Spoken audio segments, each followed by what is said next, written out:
just want it. Can you see myself? Can you see myself? Can you see myself?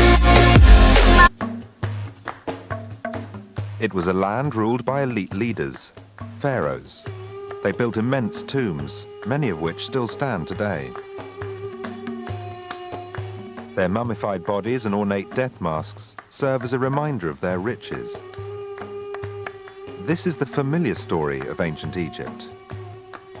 But the rich and powerful were a tiny percentage of the population.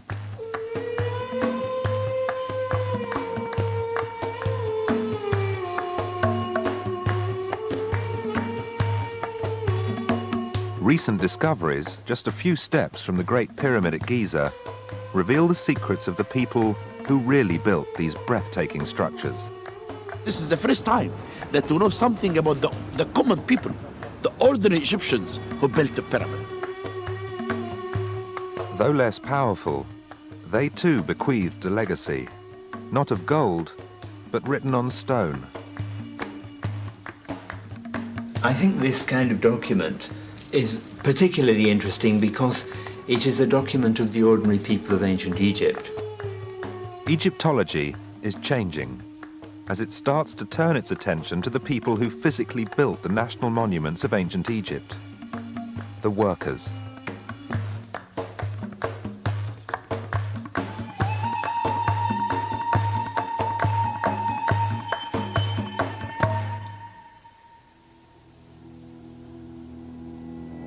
The River Nile. At 4,132 miles, the Nile is the longest river in the world. It holds the key to the success of this ancient civilization. It flows northward through Africa, through Egypt, and finally into the Mediterranean Sea. In a dry climate, ancient Egypt could have remained as barren as the deserts that surround it. Instead, from the 4th millennium BC, Egypt flourished, and the water of the Nile was its lifeblood. If there were no Nile, Egypt wouldn't exist because it's in a completely arid region. So the only source of prosperity in Egypt is the Nile. Without the Nile, there would have been no Egypt, no division between rich and poor, and no pyramids. Before Egyptian civilization developed, there was no social hierarchy. The population was made up of farmers who lived off what they could grow on the fertile land around the river.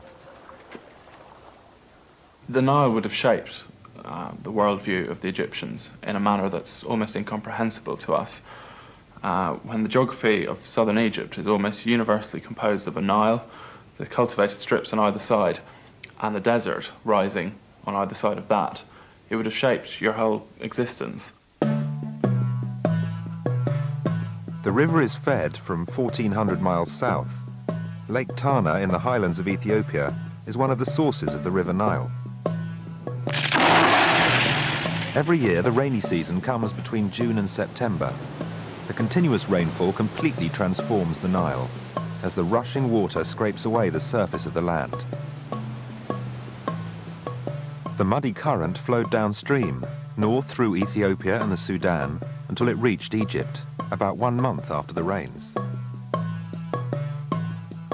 As a result, each July, the level of the Nile rose in ancient Egypt, and there was an annual inundation of water for 4 months of the year. The inundation of the Nile is what determines the success of agriculture. The floodplain of the Nile is a shape that we don't necessarily think of, in which the river is at a slightly higher level than the ground around it. So when the river is very full, the water floods onto the surrounding land. The river then retreats and leaves the land wet and usable for crops. In the 4th millennium BC, just before the Egyptian civilization developed, the population of Egypt was entirely self-sufficient and based on farming. During the 4 months of the flood, the farmers who made up Egypt's population were unable to work. They could only wait for the floods to subside. It was only once the water subsided that the land was fertile. Then, early Egyptian farmers were able to produce a rich harvest. But some farmers were more successful than others. This led to a new phenomenon, For the first time, there were rich and there were poor. Surplus food was the trigger that led to the development of civilization.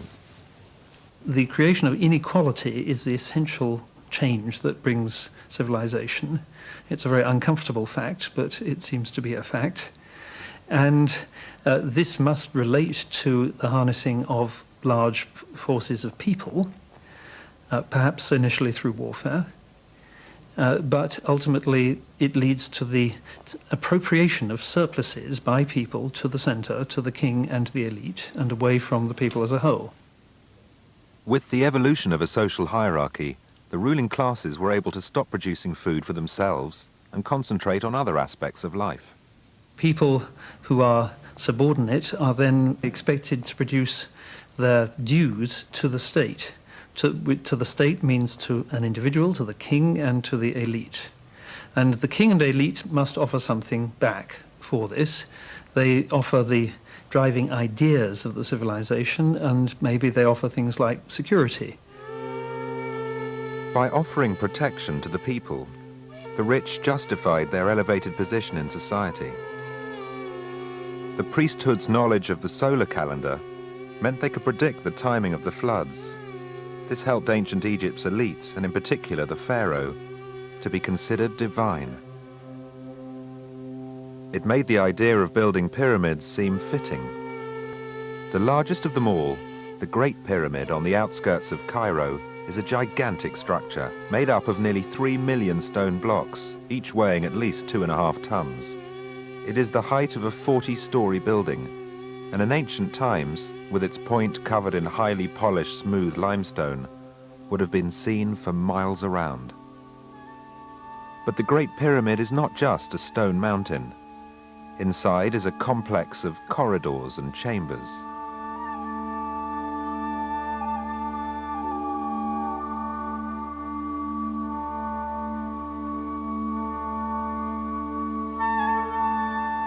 As you enter, you come to a narrow downward slope. Eventually, an upward slope appears, leading to the Grand Gallery.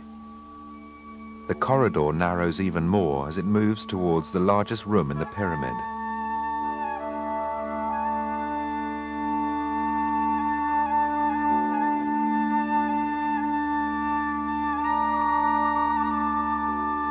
This is the king's chamber. An open sarcophagus has been placed inside, but the mummified body of the king for whom the pyramid was built has not been found. That king was Khufu, who reigned for a short time 4,600 years ago. Egyptian civilization lasted well over 3,000 years, and during under half of that, kings were buried in pyramids. The 4 largest pyramids were all built within a century. The study of ancient Egypt has concentrated on a brief period of pyramid construction. It has reflected the life and beliefs of the people of this remarkable civilization.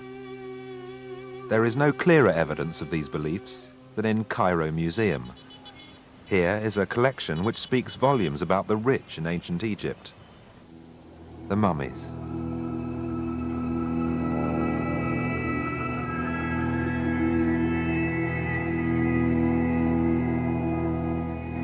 The aim of mummification was eternal life. The Egyptians believed that in death, the spirit departed the body. While the spirit was in the next world, the body was not required.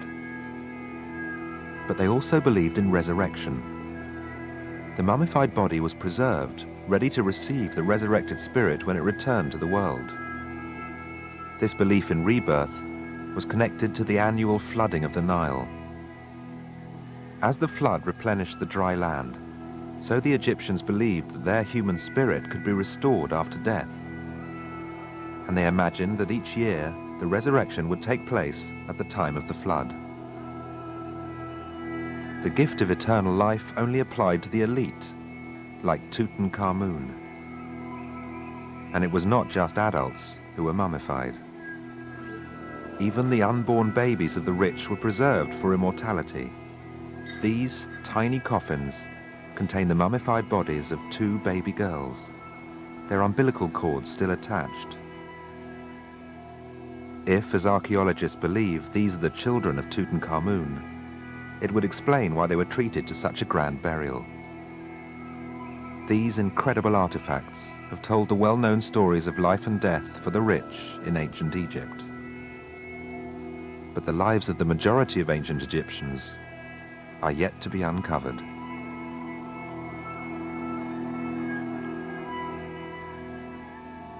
Poorer people tend to be buried in simple pits in desert conditions. Now that can often lead to excellent preservation, but the history of Egyptology hasn't focused on that because it's always been an artifact-dominated science so far. But it's slowly changing. We're beginning to reassess those less spectacular remains because after all they'll tell us about the vast majority of the population. Now, as excavations in Egypt bring to light more evidence, there is increasing insight into the lives of working people. And because it is largely those people who physically built the monuments of ancient Egypt, it is possible that in discovering what life was like for the lower-class Egyptians, there may be a clue to how the vast monuments of Egypt, including the pyramids, were built.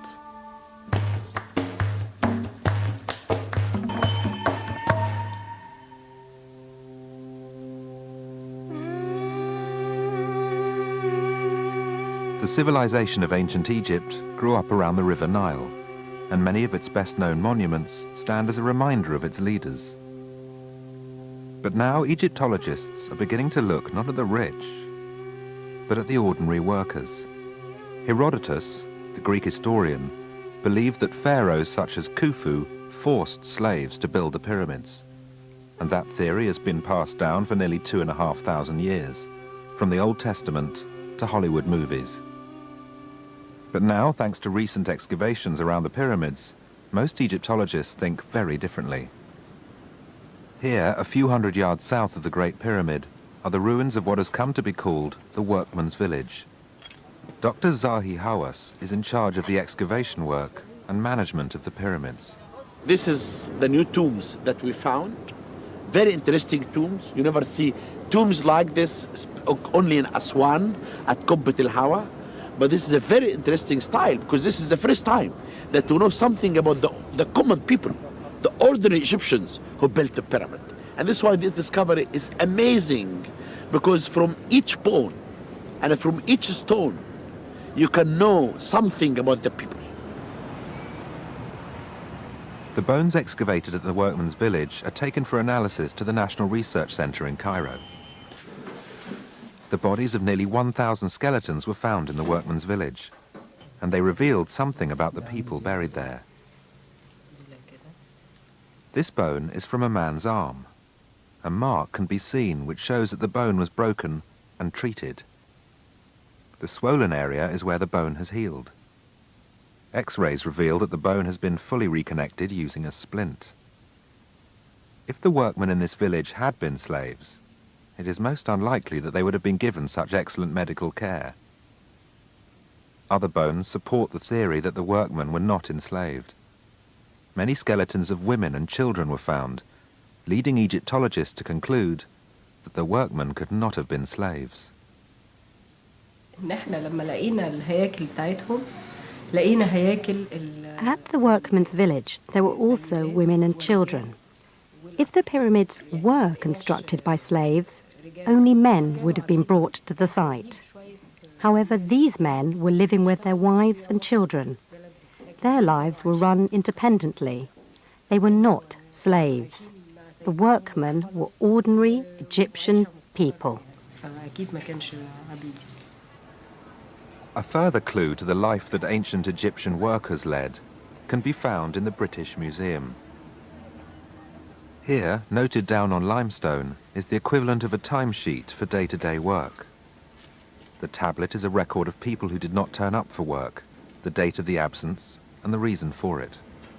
It is inscribed on both sides and contains a record of about 40 names of workmen.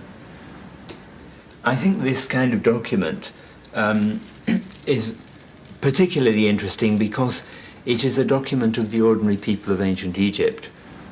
In the case of a worker called Seba, whose name is written here at the beginning of this line, he was off for one day because he was bitten by a scorpion. This is a kind of accident which could have happened even in the house in the village. The village where these workers lived was situated on the desert where scorpions are quite common. And in the case of the worker called Konsu, whose name is written here, he was absent firstly because he was ill for some days here, but then more interestingly, later on, we are told he is at his festival at this point. And this may be a family or personal celebration, such as a birthday, for example. The workers are given leave of absence for many other reasons, varying from illness to bereavement to hangovers, evidence of freedom and independence. It was a hierarchical society. There's no escape from the fact that there were people at various levels of society. But having said that, it was a much freer and equal society than certain others. As free men, it seems likely that the workers who built the pyramids were paid. And there is evidence to support this in another new find, the tomb of a priest who lived and died in the reign of Khufu, the pharaoh who commissioned the Great Pyramid. This is our most recent discovery, tomb that was found. This is the tomb of Kai, who was a priest, and this tomb dated to Dynasty 4, about 4,600 years ago. At the entrance to the tomb is an inscription which seems to describe a contract between the pharaoh and the workers. And he's telling us here that he paid them beer and bread. And he made them to make an oath and say that they are very happy. This contract required the pharaoh to take full responsibility for providing clothing, food and shelter, while the workers contributed to the building of the pyramid. In ancient Egypt, during the floods, the construction of the pyramids was able to progress with speed. As the flooded Nile came close to the pyramids, even huge stones could be transported close to the construction site by boat. And as the farmers were unable to cultivate the land until the waters had subsided, there was a ready-made task force to assist the skilled artisans in the construction of the pyramids. There were organised workers who were conscripted on what we call a corvée basis, which is they were required to work for the state for a certain number of time, and the workers would rotate throughout the year. And we know from text and graffiti on the pyramids that the different gangs had different names and so on. Now, obviously, in a situation where the Nile and its adjacent agricultural land is being flooded for several months of the year, that does free up a lot of the population, the working population, skilled labour, to work on state projects. Though the building of national monuments was a year-round process, requiring highly skilled artisans, architects and engineers, for a few months each year, the labour force was boosted by the impossibility of farming. And for that period at least, the area surrounding the pyramids was almost a city in its own right. People underestimate the type of organisation that would need to build such monuments. Not only do you need the labourers to cut the stone, transport the stone up the Nile and put the stone in place, so a lot of that's heavy labour. You also need skilled labour of the type used in, say, the chambers within the pyramids, or to finish off the casing blocks on the outer faces of the pyramids. But you also need this whole support staff. You need administration, security, you need bakers, brewers, people supplying food, people bringing water to the work site, equipment. You'd possibly have physicians there working on people's injuries. There's this whole mini community would have built up around the pyramid. Slowly, a picture is emerging of the range of people who lived in ancient Egypt. But what is unknown, and a source of much debate, is why the pyramids were built and what they signified for the people who built them. What the pyramids meant to ordinary people in antiquity is largely unknown, because we don't know how much the ideology of the elite in Egypt spread in the society as a whole. It's possible that everyone understood them in the same way, but we can't tell. But we can say that the pyramids appear to be a solar symbol, and to have something to do with the integration of the deceased king into the cosmic cycle particularly of the night sky. Then all of them, they unite. All of them.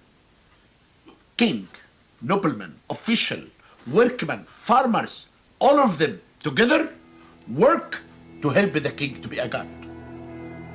If the pyramid builders were not slaves, why would such a huge number of people from all over the country and from all classes unite to build these huge structures? Perhaps it was because it was a well-paid seasonal job. But it was probably also because it was believed to be vital for the well-being of the people and the fertility of Egypt itself that the king became immortal. And in a way, he did. 5,000 years later, we're still drawn to his extraordinary tomb. I think it's two things that bring every generation that comes into the world becomes fascinated with ancient Egypt. On one hand, you have the sheer incomprehensibility of the whole thing. The fact that they're building these pyramids and these massive monuments of stone that would be logistical nightmares to build now. Why are they building these? People want to know. Why are they cutting these tombs into the rocks and filling them with these wonderful gold objects? So that's one side of it. The other side that comes through when people learn a bit more about Egypt is simply how human the society is and how close to ours in a way, how little has changed sometimes.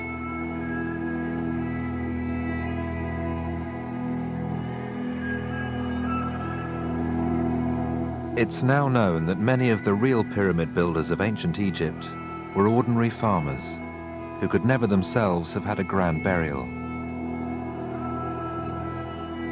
But while modern man is still so full of wonder at the sight of these remarkable structures, almost impossible to construct even today, these workers, too, will never be forgotten.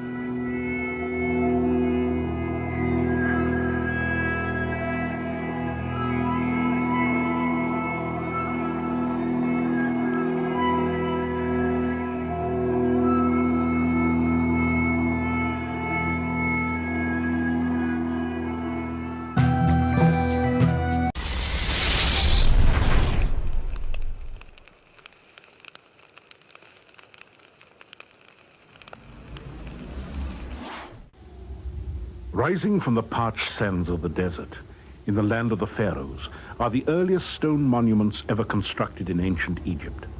Though shrouded in antiquity, they bear an eerie resemblance to another famous landmark built 2,000 years later.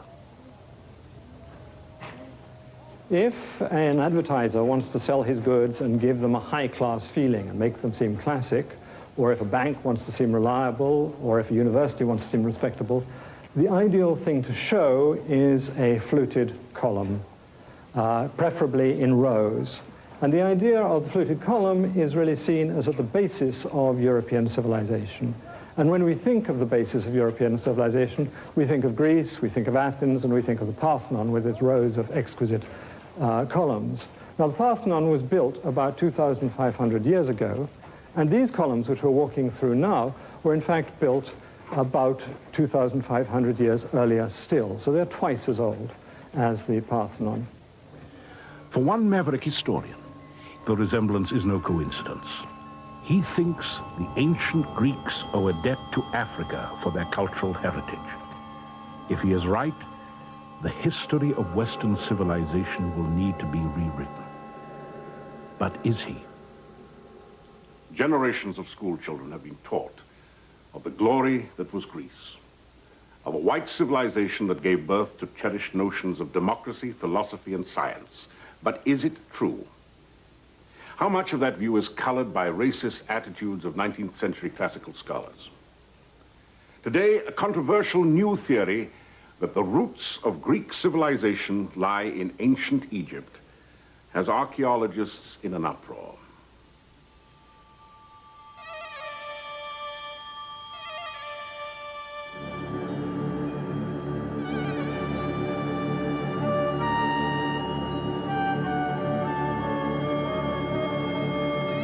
What forces converged in prehistory to inspire the genius of the ancient Greeks? Who forged the destiny of Western civilization? In his book, Black Athena, Martin Bernal of Cornell University contends that the seeds were sown in Africa and the Near East long before the arrival of the Greeks. His search for proof begins in Egypt, at the famed step pyramid at Saqqara, the first ever built. Surrounding the pyramid is a complex of buildings and courtyards believed to be a replica of the palace of King Zoser at nearby Memphis, then the capital of ancient Egypt. We're now at Saqqara, which is a place of firsts. It was the place where the first pyramid was built. It was also the place where the first fluted columns were erected, and the place in general where stone architecture was used. So here we have the beginning not only of Egyptian civilization, but Western civilization as a whole. That from Egypt and from these beginnings in Egypt, we can see the development of Greece and Rome and modern European civilization as a whole.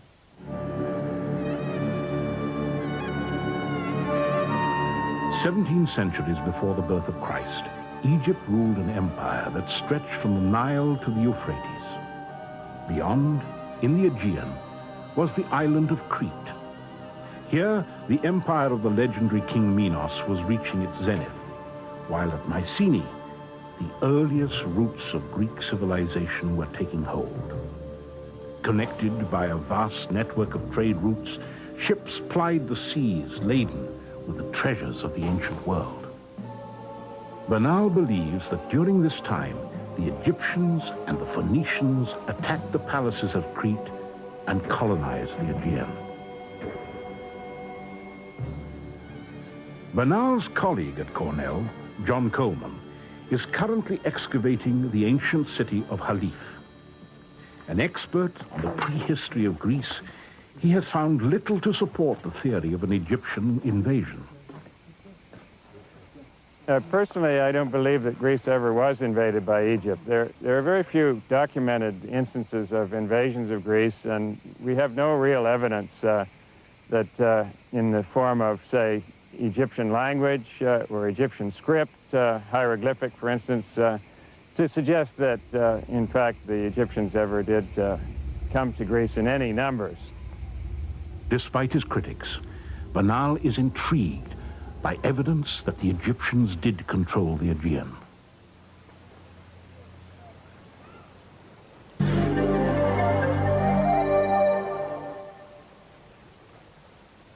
On the west bank of the Nile at Luxor, in the shadow of the Valley of the Kings, are the tombs of the nobles. Buried here are the most powerful men in Egypt next to the pharaoh. We're now in the tomb of Reshmireh, who was a high official of the great pharaoh Thutmose III. And this tomb has the usual accompaniment of the affairs of everyday life, but it also has a great deal about Reshmireh's duties as this high official, collecting taxes, administering within Egypt, but also supervising the foreign tribute that was given to the pharaoh. And you have a number of ranks. You have the Africans and you have the Syrians all giving their precious objects, and there you have the Minoans or Cretans dressed in their kilts and bringing objects that we know archaeologically were of Cretan manufacture. So there's no doubt about who these people were. Professor Bernal sometimes speaks as if they were bringing tribute, as if Egypt somehow had control of the Aegean area. But in fact, recent studies have shown that they're gift bearers rather than indicating that they were in any way under the control of Egypt. Now, whether the Greeks considered they were giving tribute or not is another question, but this is the way Reshmireh and his pharaoh, Thutmose III, interpreted it.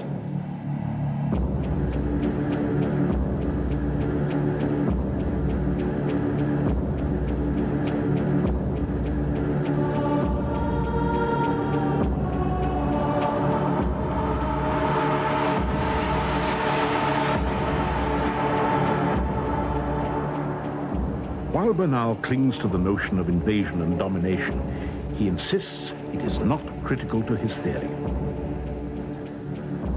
My historical scheme doesn't rely on the idea of Egyptian or Phoenician invasions or settlements of Greece.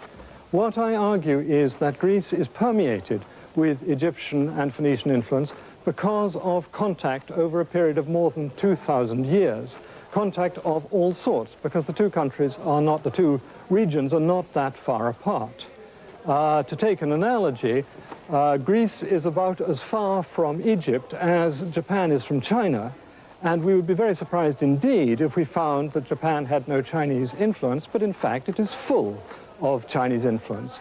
That's not to say that Japan is a mere reflection of China, but that you cannot hope to understand Japan unless you realize its Chinese roots in that way. Similarly, I think we should not do, as the classicists have done, and try to view Greece in isolation without seeing its outside roots.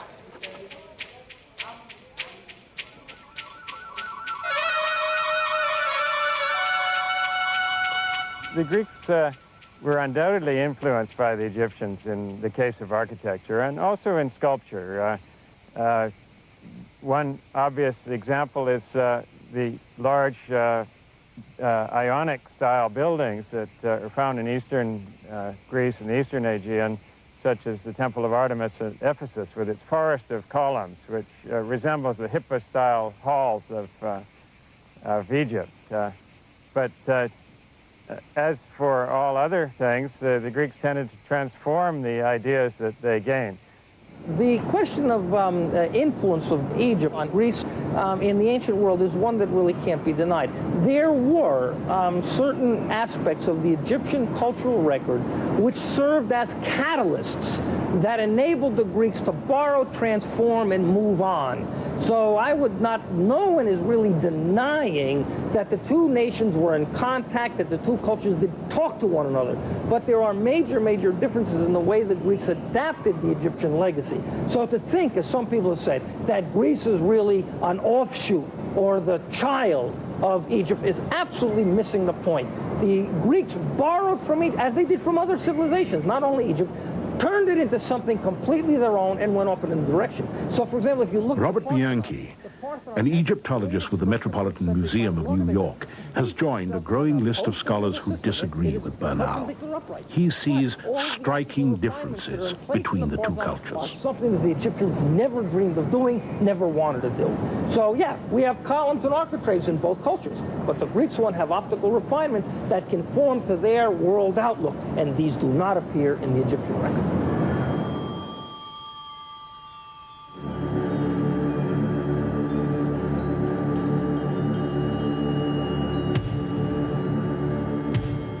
The Great Pyramids of Giza are the most durable relics of the ancient world.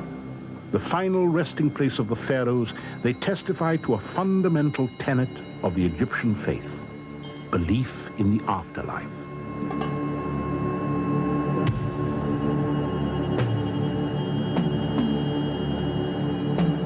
To ensure the survival of the Ka, or spirit, the body first had to be preserved or mummified.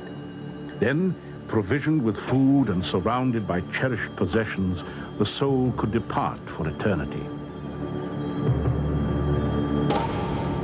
The Greek mythology of life after death was remarkably similar to that of Egypt. The key shift is crossing a river by a ferry, which is a very Egyptian image for the way in which the dead travel. There was also the field of reeds, where the upper-class Egyptians lived in blissful happiness after their death, and this is very similar to Elysian, or the Champs-Élysées you have in France, these happy fields where you live. Then you have the word for the occupants of this territory, which is the same in Egyptian and Greek, Makarios in Greek, Macharu in Egyptian. So you have a number of striking similarities.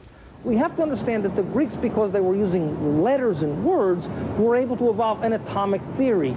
They were able to deal with invisibility. They were able to deal with how the universe was composed, what matter was all about. And that's a major, major difference. The Egyptians never speculated in that kind of rarefied way. This also holds true in areas of religion. Whereas, for example, the Egyptians believed that the body had to be intact in order to be reborn. The Greeks, on the other hand, would allow the bodies to be cremated. This is a heresy to the Egyptians because the body was now destroyed. But it's interesting to note this may not reflect deep cultural differences, because in the United States today, people use mummification, whereas in Western Europe, they use cremation. You have this, this total difference in approach to the dead, which may reflect something about American society's materialism as opposed to Europe, but there's not much in it, and yet you have this fundamental difference in disposal of the dead.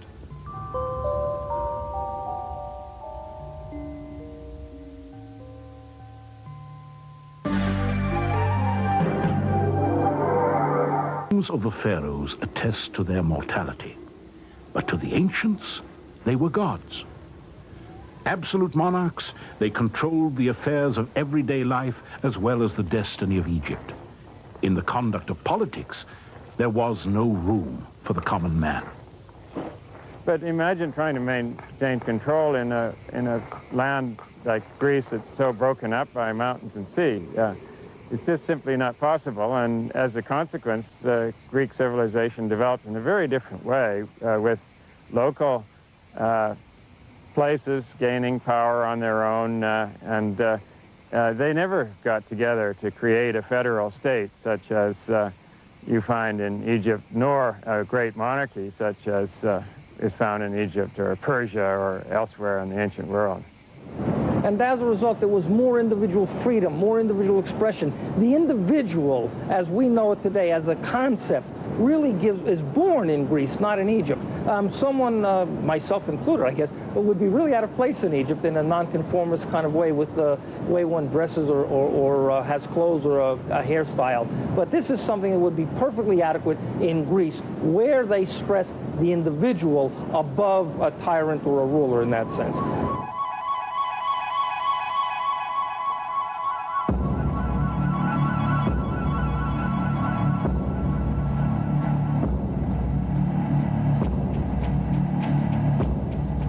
Even in the Egyptian art, there was no freedom of expression. These paintings, breathtaking though they are, were not created.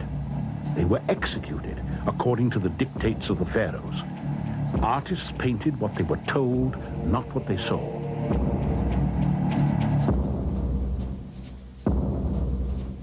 Highly stylized Egyptian figures appeared lifeless and two-dimensional, while the Greeks were beginning to explore the beauty of the human form. The Greeks already begin to explore the body beautiful. The Greeks begin to be more naturalistic, more anatomically accurate, rather than stiff and rigid. And these two differences are also reflective of the differences in culture. Egypt was always a totalitarian regime ruled by a pharaoh. Greece was a democracy in which human beings and human thought counted. And when you look at an Egyptian statue and a Greek statue, you see that the rigidity of the Egyptian statue is the rigidity of a totalitarian regime. The naturalism of a Greek statue is a manifestation of the democratic principles that we know the Greeks formulated.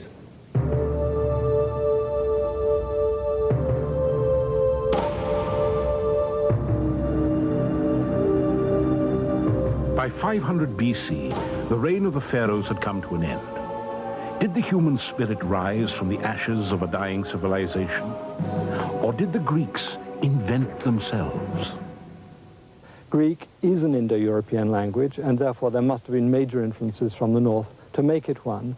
On the other hand, there are an extraordinary number of elements of Greek language and other aspects of Greek civilization that are not Indo-European, and I believe these can be very plausibly explained as coming from Egyptian or Semitic.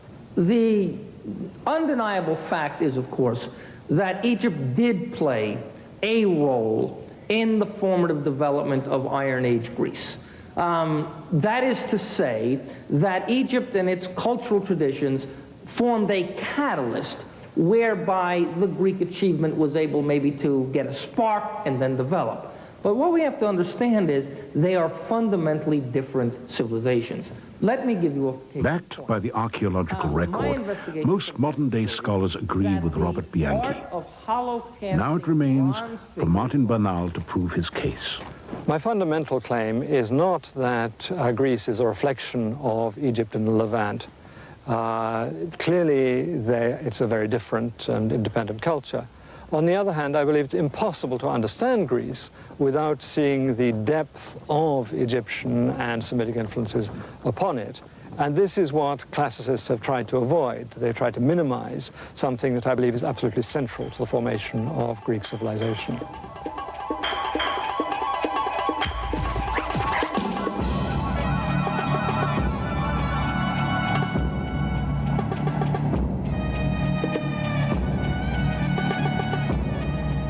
Unfortunately, underlying the debate is the highly charged issue of race. Were the Egyptians black, as Bernal implies in Black Athena? Was Cleopatra black? Was Cleopatra black? No, she was olive-skinned. She was a Greek.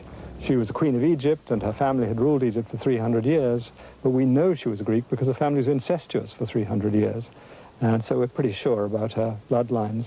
Interestingly, the Romans tried to make her appear to be an Egyptian, but there's no question that she was in fact a Greek, and therefore the idea of her being black is not on. The Egyptians regularly depict themselves in fairly light skin tones, and though it was surely a mixed population as generally recognized, I doubt that the term black is appropriate. The word black is now used in a very wide sense to cover a whole lot of people who are only of mixed African descent. And certainly the Egyptians, if they were to go to Mississippi or had been to Mississippi in the 1950s, if they had wanted a cup of coffee, they would certainly have been refused.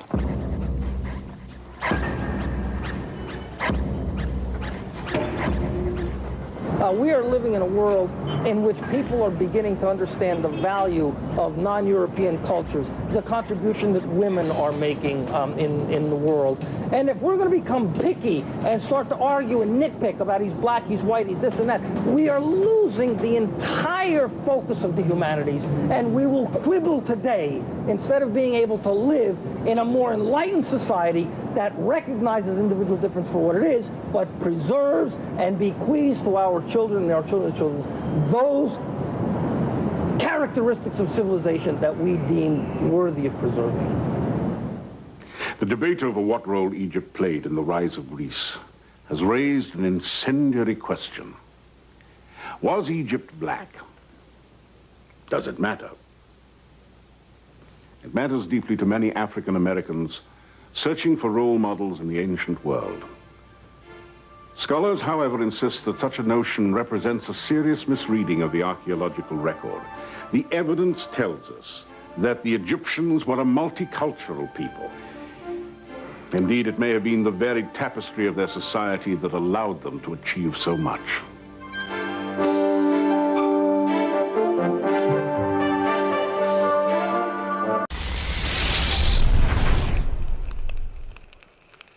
Plain of the Nile is a shape that we don't necessarily think of, in which the river is at a slightly higher level than the ground around it. So when the river is very full, the water floods onto the surrounding land. The river then retreats and leaves the land wet and usable for crops. In the 4th millennium BC, just before the Egyptian civilization developed, the population of Egypt was entirely self-sufficient and based on farming. During the 4 months of the flood, the farmers who made up Egypt's population were unable to work. They could only wait for the floods to subside. It was only once the water subsided that the land was fertile. Then early Egyptian farmers were able to produce a rich harvest, but some farmers were more successful than others. This led to a new phenomenon. For the first time, there were rich and there were poor. Surplus food was the trigger that led to the development of civilization. The creation of inequality is the essential change that brings civilization. It's a very uncomfortable fact, but it seems to be a fact. And this must relate to the harnessing of large forces of people, perhaps initially through warfare. Social hierarchy. The population was made up of farmers, who lived off what they could grow on the fertile land around the river. The Nile would have shaped the worldview of the Egyptians in a manner that's almost incomprehensible to us. When the geography of southern Egypt is almost universally composed of a Nile, the cultivated strips on either side, and the desert rising on either side of that, it would have shaped your whole existence. The river is fed from 1,400 miles south. Lake Tana in the highlands of Ethiopia is one of the sources of the River Nile. Every year, the rainy season comes between June and September. The continuous rainfall completely transforms the Nile as the rushing water scrapes away the surface of the land. The muddy current flowed downstream, north through Ethiopia and the Sudan, until it reached Egypt, about 1 month after the rains. As a result, each July, the level of the Nile rose in ancient Egypt, and there was an annual inundation of water for 4 months of the year. The inundation of the Nile is what determines the success of agriculture. The floodology is changing as it starts to turn its attention to the people who physically built the national monuments of ancient Egypt, the workers.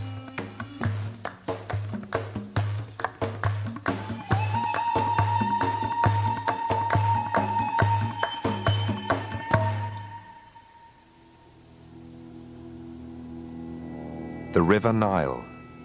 At 4,132 miles, the Nile is the longest river in the world. It holds the key to the success of this ancient civilization. It flows northward through Africa, through Egypt, and finally into the Mediterranean Sea. In a dry climate, ancient Egypt could have remained as barren as the deserts that surround it. Instead, from the 4th millennium BC, Egypt flourished, and the water of the Nile was its lifeblood. If there were no Nile, Egypt wouldn't exist because it's in a completely arid region. So the only source of prosperity in Egypt is the Nile. Without the Nile, there would have been no Egypt, no division between rich and poor, and no pyramids. Before Egyptian civilization developed, there was no I just want it. Can you see myself? Can you see myself? Can you see myself? It was a land ruled by elite leaders, pharaohs. They built immense tombs, many of which still stand today. Their mummified bodies and ornate death masks serve as a reminder of their riches. This is the familiar story of ancient Egypt. But the rich and powerful were a tiny percentage of the population.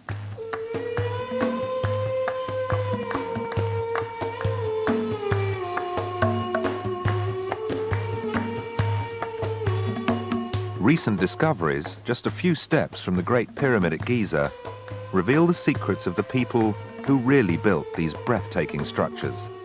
This is the first time that we know something about the common people, the ordinary Egyptians who built the pyramid. Though less powerful, they too bequeathed a legacy, not of gold, but written on stone. I think this kind of document is particularly interesting because it is a document of the ordinary people of ancient Egypt. But ultimately it leads to the appropriation of surpluses by people to the center, to the king and the elite, and away from the people as a whole. With the evolution of a social hierarchy, the ruling classes were able to stop producing food for themselves and concentrate on other aspects of life. People who are subordinate are then expected to produce their dues to the state. To the state means to an individual, to the king, and to the elite. And the king and elite must offer something back for this. They offer the driving ideas of the civilization, and maybe they offer things like security. By offering protection to the people, the rich justified their elevated position in society. The priesthood's knowledge of the solar calendar meant they could predict the timing of the floods. This helped ancient Egypt's elite, and in particular the pharaoh, to be considered divine. It made the idea of building pyramids seem fitting. The largest of them all, the Great Pyramid on the outskirts of Cairo, is a gigantic structure made up of nearly 3 million stone blocks, each weighing at least 2.5 tons. It is the height of a 40-story building.